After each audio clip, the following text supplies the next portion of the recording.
আমি যখন মাই টিভি নিয়ে প্রতিবাদী ভিডিও করি তো তখন তারা আমার নামে মিথ্যা মামলা দেয়।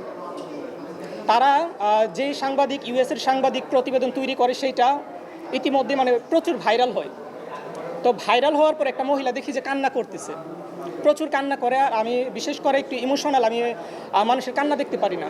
আমি বিনোদনের পাশাপাশি প্রতিবাদমূলক ভিডিও করি। তো ওই মহিলার কান্না দেখে আমি ভাবলাম যে আমি তাকে নিয়ে একটা ভিডিও করি। তো আমি সেই প্রতিবেদন নিয়ে ভিডিও করি এবং বারবার আমি বলি যে এগুলো হচ্ছে প্রশাসন যাচাই বাছাই করবে, তদন্ত করবে। প্রশাসন যাচাই বাছাই তদন্ত করার পর যেটা সত্য, যদি মাই টিভি চ্যানেলের মালিক হয় ওই মহিলা, তাহলে যেন তাকে তার চ্যানেল ফেরত দেওয়া হয় বা এটা তদন্ত। বারবার আমি বলছি যে তদন্ত করবে এটা প্রশাসন। তারপরও তারা আমার নাম দিয়ে দিচ্ছে ওই মহিলার সাথে এবং যে সাংবাদিক ছিল তার সাথে। তা আমার লাইফ থেকে একটা বছর একদম তারা শেষ করে দিছে।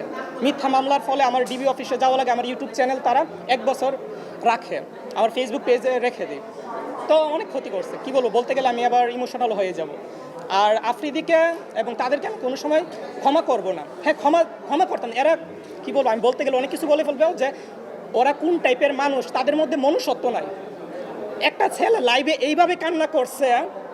আফ্রিদি যে বলছে যখন গ্রেফতার হয় তখন বলছে যে তার ওয়াইফ প্রেগনেন্ট, সে এইটা বলে মানুষের সিম্পিতি নেওয়ার চেষ্টা করে।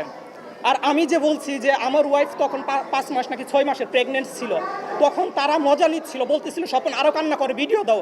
আফ্রিদি শুনতেছে, তারা আমার সাথে মজা নিচ্ছিল আর বলতেছিল যে তার বাবার রাগ কমলে এই সমস্যার সমাধান করে ফেলবে, মামলা শেষ করে ফেলবে। অথচ তারা এই মামলা শেষ করে নেয়। কোর্ট থেকে যখন জানতে পারে যে এটার সাথে আমার কোনো সম্পর্ক ছিল না, কোর্ট থেকে শেষ হয়ে যায়। তো এইটাই আফ্রিদিকে এবং তাদেরকে কোনো সময় হয়তো মাফ করতে পারবো না।